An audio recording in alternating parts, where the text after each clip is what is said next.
할렐루야, 치료 말씀 TV 채널에 들어오신 구독자 여러분, 예수님 이름으로 축복하며 인사드립니다. 저는 서울 방배동에 있는 충만한 교회에서 26년이 넘도록 예수님 이름과 성령 역사로 일반 병원에서 고치지 못하는 귀신 축사, 우울증 치유, 공황장애 치유, 조현병 치유, 불면증 치유, 악성 두통 치유, 치매 치유와 치매 예방, 파킨슨병 치유, 각종 암울파와 육체 불치질병 치유, 뼈관절 디스크, 척추 협착증 치유, 악성 근육통 치유, 개인 가정의 삶의 문제 치유, 물질문제 치유, 부부문제 치유, 기품기도 뇌출증을 전문으로 치유 목회하는 강유세 목사입니다. 그동안 수천 명의 환자들 예수 이름과 성령으로 치유하여 정상적이고 행복하고 사람답게 삶을 살아가도록 인도했습니다. 그리고 목회자들 말씀과 성령의 세례로 강한 불과 성령의 은사 능력받아 전인치유 사역사로 치유 목회하도록 훈련했습니다. 특별하게 저와 같이 교회를 개척하여 치유 목회를 하시겠다고 준비하는 목회자가 계시다면 저에게 전화나 저의 메일로 사정을 설명하기를 바랍니다. 그럼 제가 상세하게 안내해 드리겠습니다. 찾아오시면 열정적으로 안수기도해 드리면서 성령 하나님께서 저에게 역사하시는 성령의 권능과 성령의 은사와 치유 목회의 비결을 전수해 드리겠습니다. 사정에 따라 선교 차원을 1대1로 전수해 드릴 수가 있습니다. 지금도 매주 월화 금토 오전에 귀신축사 네트워크 깊은기도 치유집회를 진행하고 있습니다. 어느 목사님의 말을 빌리면 목사님들 일부가 질병이 많아서 걸어다니는 종합병이라고 말씀하셨습니다. 말씀과 성령으로 치유받아 건강하게 사람답게 살면서 목회하시고자 하신다면 전화 연락하시고 오셔서 성령 세례로 강한 불과 성령의 은사와 능력받고 치유받아 새로운 삶을 살아가시기를 바랍니다. 오늘을 편안하게 보내시기를 바랍니다. 제가 본인의 의지와 대상에 따라 선교 차원으로 성심성의껏 치유하여 정상적인 삶을 살아가도록 인도해 드리겠습니다. 특별하게 구정 명절 기간인 2월 16일부터 18일까지 매일 오전에 하나님의 음성을 들으며 치유받는 집회를 진행할 것입니다. 관심 있는 분들은 참석하시기 바랍니다. 구정 명절이 지난 2월 23일부터 매주 월요일 예언사 집중훈련을 12주 동안 할 것이고요. 화요일은 귀신주와 신원사사역 집중훈련을 12주 동안 할 예정입니다. 관심이 있는 분들은 미리 등록하시고 참석하시기를 바랍니다. 특별히 상태가 중한 분들과 성령의 강력한 권능과 은사를 빨리 받고 싶은 분들에 대해서는 매주 토요일 주일 13시 30분부터 예약하여 개별 특별 집중치유 시간을 갖고 있습니다. 한 번에 2명밖에 할 수 없으므로 필히 일주일 전에 예약을 해야 됩니다. 대상은 이런 분들입니다. 여기서도 저기서도 성령의 불과 성령의 은사와 축사 능력을 받지 못한 분, 병원에서 고치지 못하는 귀신 역사, 불치병, 난치병을 빨리 치유받을 분, 목과 허리 디스크, 허리 어깨 통증, 근육통, 온몸이 아프고 무거움에서 치유되어 해방받고 싶은 분, 어느 날 본인의 우울증, 공황장애, 조현병, 불면증, 조울증을 빨리 치유받을 분, 가슴이 답답하고 기도가 힘이 드는 분, 짜증과 슬기가 심해서 대인가기 어려운 분, 깊은 기도하는 습관이 되기를 원하시는 분, 방언 기도를 바르게 강하게 하고 통미관을 하고 싶은 분, 다시는 하나님과 영의 통로를 뚫어서 잘 풀리는 인생을 살면서 하늘나라 영광을 돌릴 분, 성령의 불로 세례를 강하게 받고 싶은 분, 최단 기간에 성령 치유 은사와 신의 은사와 축자 능력을 받고 싶은 분들입니다. 오시면 자신이 눈과 몸으로 느끼고 주변 사람들이 알아볼 정도로 획기적이고 강력한 능력과 치유가 체험적으로 나타납니다. 반드시 일주일 전에 전화 확인하시고 예약해야 됩니다. 오셔서 영적, 정신적, 육체적인 고통을 기적적으로 해결받으시기를 바랍니다. 이 유튜브 강의는 제가 지난 26년 동안 사역하면서 체험한 100여 가지 저서 중에서 한 권 한 권 정성을 다하여 강의하는 것입니다.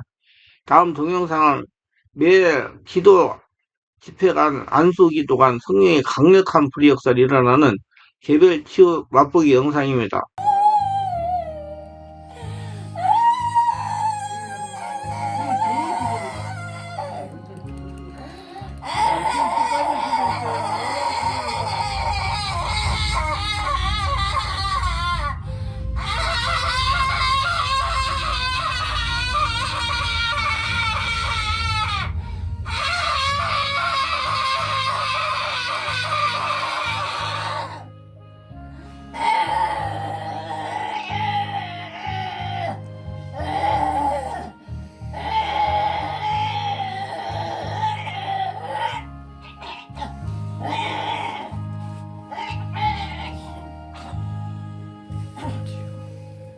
됐어요.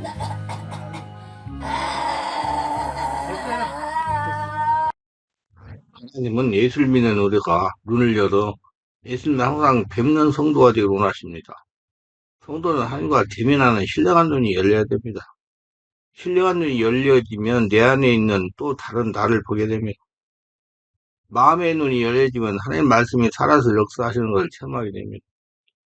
마음의 눈이 열려지면 하나님 말씀이 내 안에서 능력이 되어 나타납니다. 신령한 눈이 열려지면 자기 자신의 영적 상태를 밝히 알게 됩니다. 성령께서 열려준 신령한 눈으로 인하여 허물을 보는 눈이 열리면 막혔던 원인 죄가 보이게 되고 정지하지 않으며 회개하며 마음을 열게 되는 하나님의 말씀과 상관이 있는 신앙을 회복하게 됩니다. 하나님과 관계를 회복하게 됩니다. 하나님과 친밀하게 지내게 됩니다. 성경은 남의 눈에 티는 발견하고 나의 눈에 들보는 보지 못한다고 했습니다. 나의 허물을 보는 눈이 열리면 자신을 진단하고 점검하여 말씀과 성령으로 치유해야 깨끗한 가운데 말씀이 역사하는 것을 알게 됩니다. 말씀이 생명으로 나타나게 시작합니다. 성령께서 열어준 신령한 눈은 신앙생활의 필수입니다. 옛말에 내 몸이 100년이면 눈은 99년이라고 그랬습니다. 그만큼 눈이 중요하다는 말입니다. 사람은 육적이면서 영적인 존재이기 때문에 많은 성도들이 영적인 눈에 관심이 많습니다. 관심이 많은 것에 비하여 영적인 눈에 대한 명확한 성경적인 진리가 성립되어 있지 않습니다. 목회자 역시 영적인 눈에 대한 명확한 교리가 정립되지 않아서 성도들을 관리하고 훈련하고 지도하는 데 애로가 많습니다. 이러한 이유로 인해서 많은 교회에서 자신만 알아주는 영적인 눈이 열렸다고 하는 성도들로 인해서 문제를 야기하고 있습니다. 영적인 눈은 하나님의 눈으로 천지 만물을 입체적으로 보는 것이라고 말할 수 있습니다. 하나님은 고린도서 2장 13절에서 이렇게 말씀합니다. 사람의 지혜가 가르침을 아니하고 오직 성령께서 가르친 것을 하니 영적인 일은 영적으로 분별하니라. 영적인 눈은 성령으로 열려야 된다는 것입니다. 성령으로 세례받고 성령으로 충만하고 성령 안에서 깊은 길을 오래 하면 자꾸자꾸 성령께서 예수님을 보는 뵙는 눈을 열어주십니다. 근데 지금 일부 교회에서는 말씀과 성령으로 열리지 않고 악령의 역사로 열린 눈을 가지고 무분별하게 성도들과 교회를 판단하여 분리시키는 사람들이 있습니다. 더 큰 문제는 이러한 문제를 일으켜도 명확한 성경적 근거와 말씀과 권능을 가지고도 제재할 수가 없다는 것입니다. 눈은 어디를 향하는가에 따라서 우리의 마음도 달라집니다. 시선이 머무는 곳에는 언제나 마음이 머물기 때문입니다. 마음의 창이 닫혀 있으면 내면도 빛도 생겨나지 않습니다. 마음의 창을 어떻게 열고 닫느냐에 따라서 마음도 달라집니다. 시야가 확보되지 않으면 마음의 자리가 좁아집니다. 언제나 깨끗한 시야를 확보하기 위해 마음의 창을 성령으로 잘 닦아내야 되겠습니다. 아름다운 창은 아름다운 마음입니다. 튼튼한 창보다는 깨끗한 창을 갖고 이웃과 가족을 사랑하는 창이었으면 좋겠습니다. 사람들의 마음 상태는 눈을 통해서 알 수 있습니다. 어떤 분은 눈의 상태를 잘 살펴보면 몸 전체의 건강 상태를 알 수 있다고 합니다. 신자는 예수님을 믿음으로 구원받은 하나님의 자녀로서 교회에 나와서 예배를 드리고 주님의 몸된 교회로 변화되어 갑니다. 예배당 교회가 아니라 자신이 하나님 성돈 된다는 그걸 변화된다는 말이에요. 세상에 나아가서는 빛의 자녀로서 어둠을 비추는 역할을 해야 됩니다. 등불을 켜서 은밀한 곳에 두거나 그릇으로 덮어주면 사람은 없습니다. 등불은 모든 사람이 볼 수 있도록 등잔대에 엎어두어야 집안에 들어오는 사람이 환하게 보게 해야 됩니다. 말씀의 빛이 우리 대면에 있는 어둠을 몰아냅니다. 여기서 빛은 신자가 복음을 전해야 할 것을 강조하는 것입니다. 하나님은 이스라엘을 이방인의 빛으로 사용하기를 원하셨습니다. 우리는 복음의 빛, 생명의 빛, 구원의 빛, 사랑의 빛, 소망의 빛을 발해야 됩니다. 신자들은 착한 형실을 통해서 하나님의 사랑의 빛을 어두운 가운데 고통당하는 세상 사람들에게 환하게 비춰야 됩니다. 교회의 빛이 흐려지면 세상은 어두워지게 됩니다. 그럼 눈은 무슨 기능이 있느냐? 첫째, 몸은 등불이 눈입니다. 몸의 등불은 눈입니다. 몸은 눈의 지배를 받습니다. 눈이 있기 때문에 우리가 어디에 있는지 알 수 있습니다. 여기서 몸은 그 사람의 전형격을 말하는데 등불에 비유된 눈은 복음을 받아들이는 분별력, 영적 안목을 가리킵니다. 영적인 시각은 예수님과 그 말씀을 바로 알고 이해하는 시각을 말합니다. 이건 성령께서 열어주십니다. 눈이 좋으면 온몸이 밝을 것입니다. 그러나 눈이 나쁘면 몸도 어두울 것입니다. 잠언서 20장 17절에 사람의 영혼은 여호와의 등불이라 사람의 깊은 속을 살피니라 했습니다. 눈이 밝은 사람은 예수님의 인도하심에 귀 기울이고 반응하는 사람입니다. 눈이 어두운 사람은 예수님 말씀을 거부하고 자기의 악한 생활 방식대로 살기 때문에 인생이 어둡고 허망합니다. 따라서 자신 안에 있는 빛이 어둡지 않은가 성령 안에서 점검해야 됩니다. 우리가 지금 어둠 속에 있다면 우리의 영적인 삶에 무언가 문제가 있는 것입니다. 봄의 광채를 영혼 깊은 곳에 경험한 사람은 하나님의 사랑의 빛이 환하게 비추게 됩니다. 그가 보는 모든 것이 밝게 보일 겁니다. 그 빛은 인간의 내면에서 생성되는 것이 아니라 외부에서 하나님의 사랑의 빛으로 오는 것입니다. 하나님의 생명의 말씀과 성령의 조명을 통해서 빛을 반사하게 되는 것입니다. 그러나 어떤 사람은 과거에 받은 상처로 인해 마음이 어둡거나 돈에 대한 걱정으로 인해 마음이 울적합니다. 마태복음 6장 22절에 보면 눈이 좋고 나쁘고는 문제가 돈에 대한 가치관과 연결되어 있음을 보게 됩니다. 보물을 땅에만 쌓아두는 사람은 영적인 눈이 밝은 사람임을 보여줍니다. 보물을 땅에만 쌓아두는 사람은 영적인 눈이 어둡고 보물을 하늘에 쌓아놓는 사람은 영적인 눈이 밝은 사람임을 보여줍니다.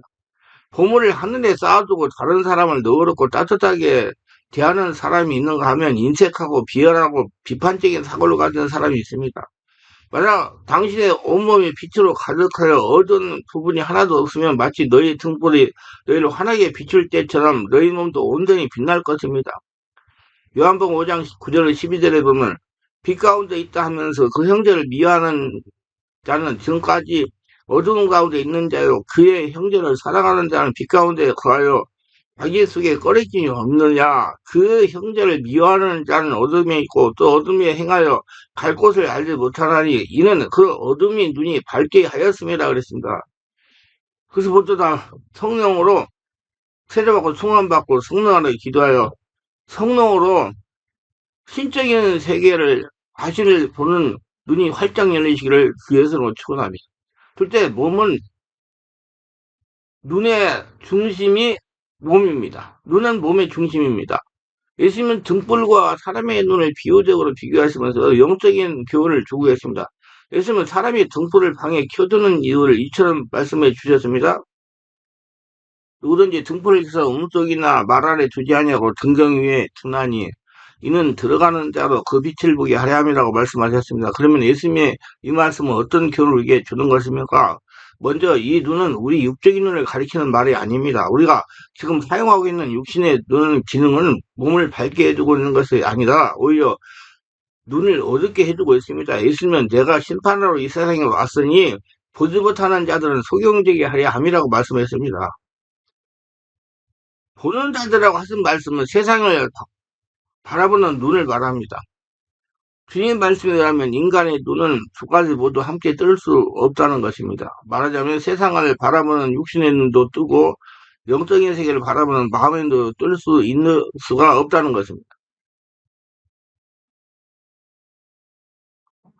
한 가지가 띄어지면 다른 한 가지는 감겨진다고 말씀하셨습니다. 그러면 육신의 눈이 열려 세상 것을 바라보는 사람은 소경되게 하신다고 하셨습니다. 그들의 마음의 눈이 소경된다는 뜻입니다. 그러나 육신의 눈이 감겨진 사람, 다시 말하자면 세상 것에 소망을 두지 않는 사람들에게는 성령으로 마음의 눈을 열어 신령한 세계를 보게 하시겠다는 것입니다. 사실 세상 것을 바라보는 인간의 눈은 그 마음과 몸 전체를 어둡게 합니다. 두 번째로 예수님이 이곳에 말씀하고 있는 눈은 신령한 영적인 눈을 말합니다. 눈이 성하면 온몸이 밝을 것이라고 하셨는데 성한 눈은 그 마음에 는 신령한 영적인 눈을 바랍니다. 성한 눈을 가진 사람은 온몸이 밝을 것이라고 하셨습니다. 온몸이 성할 것이라고 하신 말씀의 뜻은 죄를 떠난 생활, 순종의 열매를 맺는 생활, 하나님 영원하게 해드리는 생활을 말해줍니다. 세 번째로 이 눈은 하나님의 말씀으로 등불처럼 빛을 비추게 됩니다. 하나님의 말씀은 우리들의 마음의 눈을 열어주어서 그 눈을 어둠에서 빛을 발산하게 합니다. 주의 말씀은 내 발의 등이요 내 길의 빛이니라고 시편 기자는 말했습니다. 이처럼 하나님의 말씀이 우리 눈을 밝혀줍니다. 그러므로 하나님의 말씀의 빛으로 눈을 밝히지 못한 사람은 사단에 있어서 소경된 사람들이요 이리의 몸은 어둠에 사로잡혀 있는 것입니다. 네 번째, 신령한 영적인 눈은 자신을 정확하게 볼 수 있는 눈입니다. 등불이 비추어야 그 빛을 따라 사물을 분별할 수 있습니다. 이 빛이 우리의 몸에 비칠 때 우리는 우리 몸속에 숨겨져 있던 온갖 더럽고 추한 죄악이 노출되어 그 죄악을 바라볼 수 있게 되는 것입니다. 이러므로 이 눈을 소유한 사람은 자기 안에 죄가 존재하고 그 죄가 자기를 지배하고 있으며 그 죄의 지배로 자기가 죄의 종의 상태에 있음을 알게 되는 것입니다. 바울은 이 문제에 대해서 내 속 곧 내 육신에 선한 것이 거하지 아니하는 줄을 아노니 원하면 내게서나 선을 행하는 것은 없노라고 말씀해주고 있습니다. 바울은 이 눈이 밝아졌을 때 이천후 외쳤습니다. 빛보다 모든 사람을 받을 만한 이 말이여 이 그리스도 예수께서 죄인을 구원하시려고 세상에 임하셨다 하였도다. 죄인 중에 내가 괴수이라고 말씀했습니다. 근데 바리새인들은 율법에 비추어 자기들은 의롭다고 판단했던 것입니다. 눈이 어두웠던 그들은 자기들 몸 안에 있었던 죄를 찾아낼 수가 없었습니다. 말씀이 없는 눈은 빛이 없기 때문에 자기가 속해 있는 사실을 자기 속에 더러운 것이 있는 사실을 알지 못하고 있는 것입니다. 신령한 눈은 또 성령으로 열어주시는 것입니다. 성령 세례받고 성만 받으면 신령한 눈이 열려요. 성령의 감동이나 성령 사역은 우리에게 신비한 성령의 세계를 볼 수 있는 눈을 열게 하십니다. 이 사실에 대해서 사도 바울은 이처럼 말씀해주고 있습니다.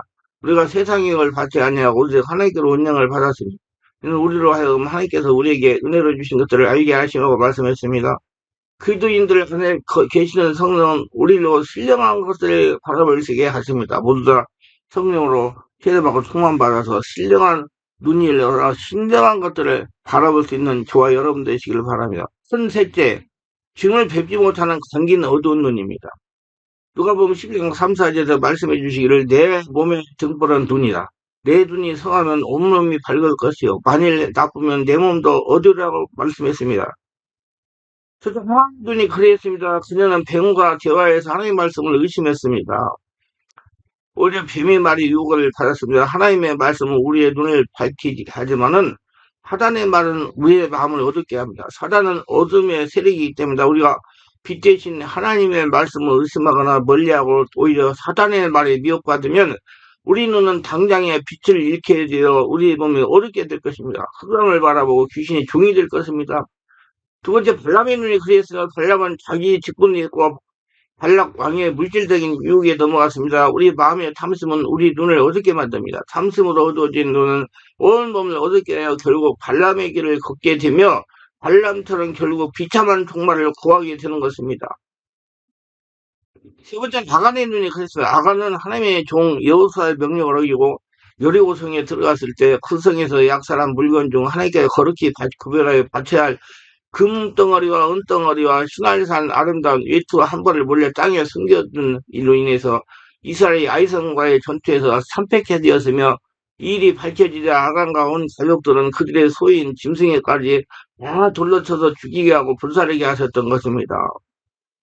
우리의 마음이 물질에 빠지면 하나님의 계명을 어기게 되고 그런 결과 아간처럼 결국 비참하게 되는 것입니다. 내 속에 빛이 어둡지 않는가 보라고 하셨습니다. 여러분, 내 속에 빛이 어둡지 아니하는가 하나님께서 지금 바라고 말씀하시는 거예요. 보라고. 봐라. 성령으로 봐라. 우리는 항상 우리 자신들을 살피는 생활을 해야 됩니다. 너희가 믿음에 있는가 너희 자신을 시험하고 너희 자신을 확증하라 말씀해주고 있습니다. 빛이 없으면 신령한 영적인 생활을 못합니다. 성령 안에서 회개가 없는 사람은 자신의 몸이 어둡다는 걸 알아야 하며 소경도 눈을 떠야 됩니다. 소경의 눈을 누가 떠요? 예수 믿고 예수 태어나 성령의 지배인도 받고 예수 인생 사람은 성령께서 소경의 눈을 열어주시는 것입니다. 그 소경의 눈을 뜨려면 예수 믿어야지.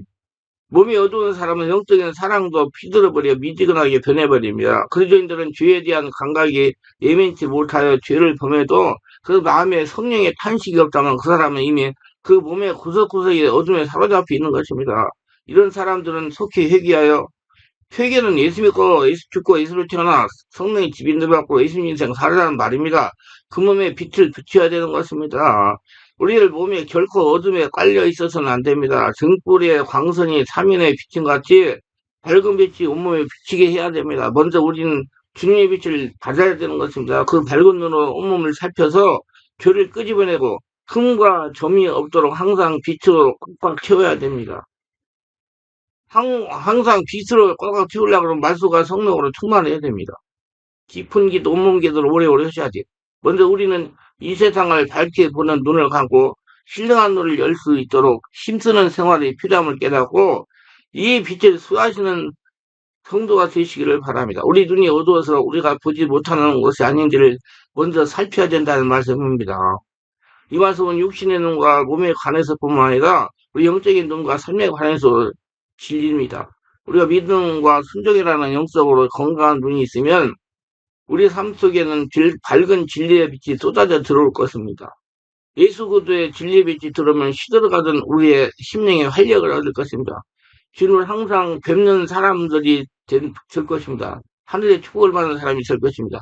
세상에서 알지 못하는 기쁨이 솟아납니다.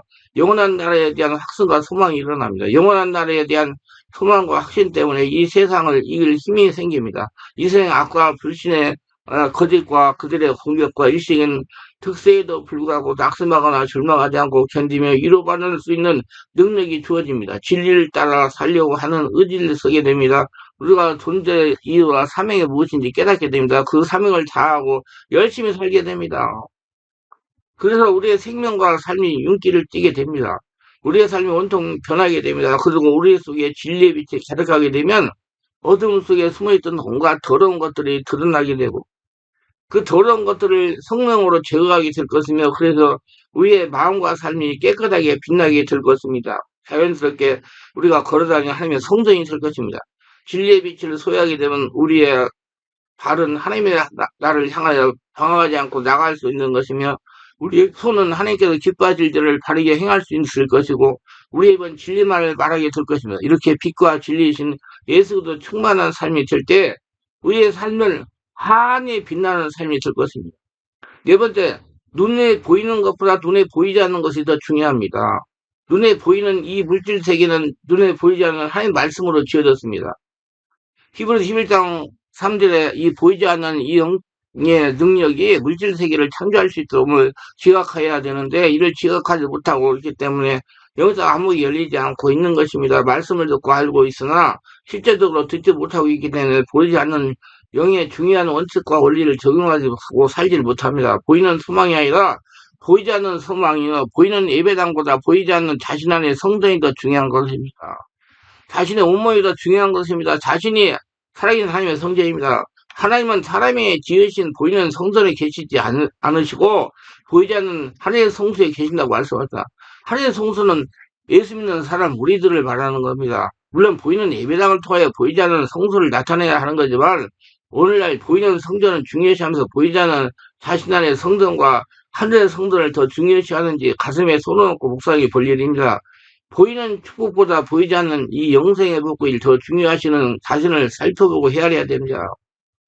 이 보이지 않는 성전을 중요시하면 초대교회와 같은 물건을 서로 통용하는 교회가 세워질 것입니다. 보이지 않는 성전을 참으로 중요시하면 내 교회 하지 않을 것이고 내 성도 내 교회는 하지 않을 것이고 받은 교회의 양을 끌어올릴 수 있지 않을 것입니다. 보이지 않는 성전을 중요시한다면 우리 교회, 우리 성도, 우리 목사로 말하지 않을 것입니다. 교회가 왜 이렇게 분열되고 타락합니까? 신령한 눈이 열지 않고 보이지 않는 성전이 보이지 못하기 때문에 그렇습니다. 보이는 예배당 때문에 보이지 않는 자신의 온몸을 성전 탐구에서는 살아있는 하나님을 보지 못하는 수도 있습니다. 보이는 목사 때문에 보이지 않는 주님을 보지 못할 수도 있습니다. 보이지 않는 것의 중요성을 알 수가 있도록 기도합시다. 성령 세례받고 충만 받읍시다. 깊은 기도를 오래오래 하시기 바랍니다. 다섯째, 주님을 항상 뵈며 사는 사람들의 축복입니다. 제자들을 돌아보시면 조용히 이르시되 너희가 보는 눈은 복이 있도다. 내가 너희에게 말하면 많은 선지자와 임금이 너희가 보는 말을 보고자 하였을 때 보지 못하였으며 너희가 들은 바 듣고자 하였을 때 듣지 못하였느니라. 마태복음 13장 23, 24절. 예수님은 제자들을 돌아보시며 조용히 말씀하십니다. 너희가 보는 것을 보는 눈은 복이 있도다.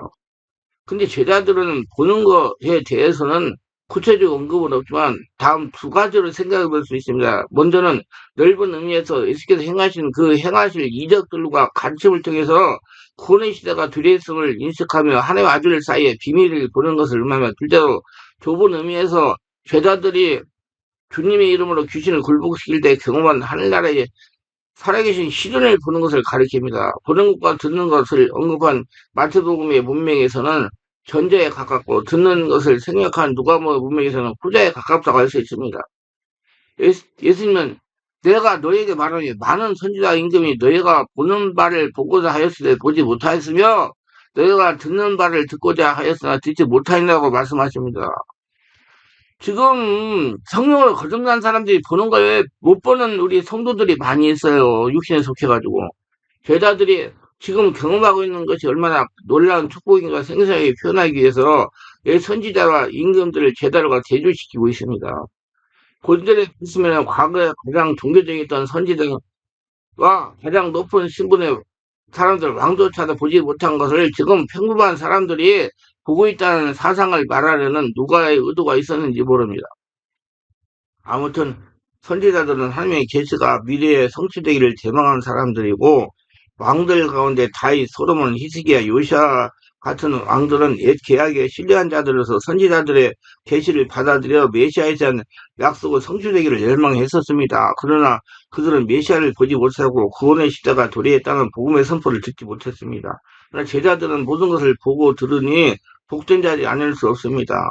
할렐루야. 지금 우리 예수 믿고 거듭나서 성령으로 예수 인생 사는 사람들은 정말로 복된 자들이 아닐 수가 없습니다. 예수님은 제자들에게 하나님의 아들이신 자신을 보는 그들의 눈이 복이 있다고 하셨습니다. 예수님은 하나님 자신이 신에 있고 이 땅에 오신 분입니다. 그러므로 사도 바울은 예수님을 보이지 않는 하나님의 형상이라고 말합니다. 예수님도 그에게 하나님 아버지를 보여달라는 빌립에게, 빌립아, 내가 이렇게 오래 너희와 함께 있을 때 내가 너희를 알지 못하느냐? 나를 본 자는 아버지를 보았거든 어찌하여 아버지를 보이라 하느냐 말씀하셨습니다. 그러므로 예수님이 직접 눈으로 본 제자들은 복된 자들입니다. 우리 예수님을 항상 배우는 사람들은 복된 사람들입니다. 성령 거듭난 사람들은 그렇게 돼야 돼요. 그러나 성령께서 예수님의 영으로 오셔서 우리 안에 거하시기 때문에 우리는 성령님을 통해서 예수님께 기도하고 그분의 음성을 들을 수 있습니다. 그분의 항상 배울 수가 있는 것입니다. 성령 안에서 신적인 세계가 열려가지고 하나님 나라의 비밀이 보이는 사람이 될 수가 있다는 얘기예요. 우선 우리는 성령을 통해서 예수님의 안에 거하고 예수님 우리 안에 거하시는 것을 체험할 수 있습니다. 하나님께서 은혜를 주시면 하나님의 신령 갖고서 마음의 눈으로 볼 수 있게 됩니다. 그러므로 우리는 영적인 것들을 보기에 성령님을 의지하여 더욱 주님의 은혜를 구하며 겸손히 주님 앞에 엎드려야 되고요. 성령 세례받기를 구해야 되고, 성령 충만을 받아서 이제 보이는 것보다 보이지 않는 신의 세계를 보려고 노력하고 관심을 갖는 저와 여러분 되시기 바랍니다. 결론적으로 욥은 주님을 뵙고 갑절의 복을 받았습니다. 욥이 여호와께 말씀을 드렸습니다. 주께서 못하실 일이 없으시며 어떤 계획도 막을 수 없으심을 제가 알았습니다. 제가 깨닫지 못하고 알지 못하면서 주님의 뜻을 흐리게 했습니다. 참으로 저는 알지 못하는 일, 제게 너무 놀라운 일을 말했습니다. 주님께서 말씀하시기를 내 말을 들어라. 내가 묻겠으니 내가 내게 대답하라 하셨습니다. 제가 귀로만 주님께 대해 들었는데 이제는 제 눈으로 주님을 배움나이다. 그러므로 제가 스스로 부인하고 티끌과 제 가운데도 회개합니다. 여호와께서 이 말씀을 늘 욥에게 하신 뒤에 여호와께서 대만 사람 엘리바스에게 말씀하셨어요. 내가 너와 내 두 친구에게 진노한다. 너희가 나에 대하여 내 종 요셉처럼 바르게 말하지 않았기 때문이다. 그러니 이제 너희는 황소 7마리와 수양 7마리를 가지고 내 종 욥에게 가서 너희를 위하여 번제를 드려라. 내 종 욥이 너희를 위하여 기도할 것이다. 내가 그를 받아들일 것이니 너희가 나에 대하여 우매하게 말한 대로 너희에게 벌을 내리지 않겠다. 너희는 내 종 욥처럼 나에게 대하여 바르게 말하지 않았다. 그때 대발 사람 엘리바스와 수아 사람 빌닷과 나하마 사람 소발에 가서 여호와께 자기들에게 명령하신 대로 하니 여호와께서 욥을 받아들이셨습니다. 욥이 자기 친구들 위하여 기도할 때 여호와께서 욥의 공경을 돌이키시고 욥의 이전보다 갑절을 더 축복해 주셨습니다. 그때 그의 모든 형제와 자매와 이전에 알던 모든 사람들 다 와서 그 집에서 함께 음식을 먹고 여호와께서 그에게 내리신 모든 재앙에 대하여 그를 위로하며 위문했으나 그들 가운데 각 사람이 은한기와 문고리 하나, 금고리 하나를 주었습니다. 여호와께서 욥의 후반기에 그의 전반기보다 더 복되하셨습니다. 그가 양 14,000마리와 낙타 6,000마리와 소 1,000쌍과 암낙이 1,000마리를 가졌습니다. 또 아들 7명과 딸 3명을 두었습니다. 첫째 딸은 여미야, 둘째 딸은 그시바, 셋째 딸은 게셋 합북이라고 이름을 지었어요. 이 땅에서 욥의 딸들처럼 아름다운 여자가 없었습니다. 욥이 그들의 오라버니들과 함께 상속을 주었습니다. 그 후에 욥이 140년을 살며 알과 손자 사례까지 보았습니다. 욥이 늙어서 나이가 가득하여 죽었습니다. 눈이 욥의 축복을 받으시기를 바랍니다. 여러분도 주님을 항상 배우는 사람이 되면 욥처럼 대박을 터뜨리게 됩니다. 모두 대박을 터뜨리시기를 주 예수 이름으로 축원합니다.